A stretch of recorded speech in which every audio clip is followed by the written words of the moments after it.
Welcome, friends. Today, we dive into the fascinating world of health myths. We have all heard them and perhaps even believed them. But are they based on facts or just fiction? Let's take a closer look. Imagine this. It's a bright sunny day and you're reaching for your 8th glass of water, conscientiously following the rule of thumb that says 8 glasses a day keeps the doctor away. Or perhaps it's late at night, your stomach is rumbling, but you resist the urge to eat, fearing the age-old myth that eating at night will make you fat. These are just a couple of the many health myths that have been ingrained in our minds over the years. They've been passed down from generation to generation and are often accepted as irrefutable truths. But are they? Are these myths true? Stay tuned to find out. Together, let's unveil the truth and debunk these common health myths once and for all. Scene script. First up, the ubiquitous 8 glasses of water a day rule. Where did this come from, and is there any truth to it? Let's dive into the origins of this well-known health myth. It seems that this notion dates back to a 1945 recommendation from the Food and Nutrition Board of the United States National Research Council. They suggested that a suitable daily water intake would amount to about 8 ounces, 8 times a day. However, what most people overlooked was the part of the recommendation that stated, most of this quantity is contained in prepared foods. Fast forward to today, this has been distilled down to the simple mantra, 8 glasses of water a day. But is there any scientific basis to this rule? Well, not exactly. Leading health experts and bodies such as Mayo Clinic and the National Academies of Sciences, Engineering, and Medicine have debunked this myth. They affirm that individual water needs can significantly vary based on a variety of factors. Your age, weight, sex, and activity level, even the climate you live in, all play a role in determining how much water you actually need. For instance, a marathon runner in the heat of summer will require considerably more hydration than someone leading a sedentary lifestyle in a cooler climate. Similarly, a larger person will typically need more water than someone smaller. Another important point to remember is that our bodies are smart. They have been designed with built-in mechanisms to regulate water balance and signal thirst. So, while keeping hydrated is crucial, it's also essential to listen to your body's cues. If you're thirsty, drink. If you're not, don't force it. However, there are exceptions to this rule. Certain medical conditions and medications can affect your body's ability to signal thirst correctly. In these cases, a healthcare professional should guide your water intake. In conclusion, the 8 glasses a day rule is not one size fits all. It's a simplified guideline that doesn't take into account the complex factors influencing our hydration needs. So the next time you're reaching for that water bottle, remember, listen to your body's cues to stay properly hydrated. Next, we tackle the widely believed myth that eating at night will make you fat. Is it the clock or the calories that count? This is a question that has been on the minds of many, and for good reason.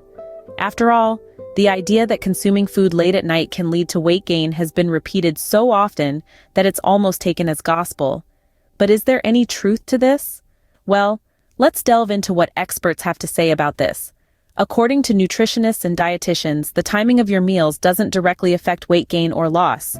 Yes, you heard it right. It's not about when you eat, but rather what you eat and how much you eat. Imagine this scenario. You've had a long day, you've skipped dinner, and now it's late at night and you're famished. You reach for a bag of chips or maybe a tub of ice cream. These high-calorie, low-nutrient foods can indeed lead to weight gain, but it's not because you're eating them at night. It's because these foods are packed with excess calories and unhealthy fats. If you had eaten the same amount of calories earlier in the day, the result would be the same. Now let's look at another scenario. You have a late-night craving, but instead of reaching for junk food, you opt for a small bowl of Greek yogurt with berries or a handful of nuts. These foods are not only satisfying, but also provide essential nutrients. Eating such a snack late at night won't necessarily lead to weight gain. It's all about choosing the right foods and maintaining portion control. The bottom line is this: your body doesn't have a magical hour where it starts storing everything you eat as fat. Weight gain or loss is primarily determined by the total amount of calories consumed versus the number of calories burned throughout the day. So don't fear the nighttime snack. Just keep it balanced and in moderation. After all, it's not the clock that's counting the calories, it's your body. And it doesn't keep office hours. Now, let's debunk a few more common health myths in rapid-fire succession. First up, cracking your knuckles causes arthritis. This might be a familiar sound to many, and you've probably heard the warning that it could lead to arthritis. However, a study published in the Journal of the American Board of Family Medicine found no evidence to support this claim. That's right. The study compared habitual knuckle crackers to non-crackers and found no difference in the occurrence of arthritis. So you can crack away without fear, though it might still annoy the people around you. Next, let's address the myth that you lose most of your body heat through your head.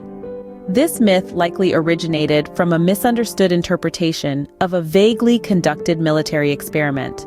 The fact is, heat loss from any part of your body depends largely on how much skin you expose. According to the British Medical Journal, you could lose just as much heat from your legs if you were to wear shorts in the cold as you would from your uncovered head. Let's move on to another common belief. Eating carrots improves your night vision. While carrots do contain vitamin A, which is essential for eye health, they won't give you night vision. This myth actually traces back to World War II propaganda. The British government spread the rumor that their pilots could see in the dark because they ate a lot of carrots in order to hide the fact that they were using radar technology. Lastly, reading in dim light worsens your eyesight. According to the American Academy of Ophthalmology, while reading in low light might cause eye strain and temporary discomfort, it does not cause permanent damage to your eyesight. There you have it. More health myths busted. Always remember, if it sounds too simple or too good to be true, it probably is. What a journey through the world of health myths we've had today. We've navigated through a sea of misconceptions, debunking some of the most common health myths that many of us have been led to believe. We started our journey by debunking the 8 glasses of water myth. We've learned that the amount of water one needs to consume varies greatly from person to person, depending on several factors such as age, activity level, and climate. It's crucial to listen to our bodies and hydrate accordingly, rather than sticking to a rigid number. Then, we tackled the myth about nighttime eating and weight gain. We've discovered that it's not about when we eat, but rather what and how much we consume. A midnight snack won't automatically lead to weight gain, as long as we're mindful about our total daily calorie intake. In our quest to debunk more myths, we've also unraveled truths about various other health misconceptions. We've learned that reading in dim light won't harm our eyesight, that we don't need to wait an hour after eating to swim safely, and that cracking our knuckles doesn't actually lead to arthritis. These are just a few examples of the many myths that cloud our understanding of health and wellness. It's vital to understand that health is a complex, multifaceted concept that can't be boiled down to simple do's and don'ts. The most important takeaway from our journey is the significance of evidence-based information. It's easy to get swept up in the tide of health myths, especially in this age of information overload. But it's essential to seek out reliable, evidence-based information about health, instead of relying on hearsay or unverified claims. Educating ourselves and staying informed can help us make better decisions about our health and well-being. It empowers us to take control of our lives, rather than being led by misconceptions. Thank you for joining us on this myth-busting journey. Stay curious, stay informed, and most importantly, stay healthy.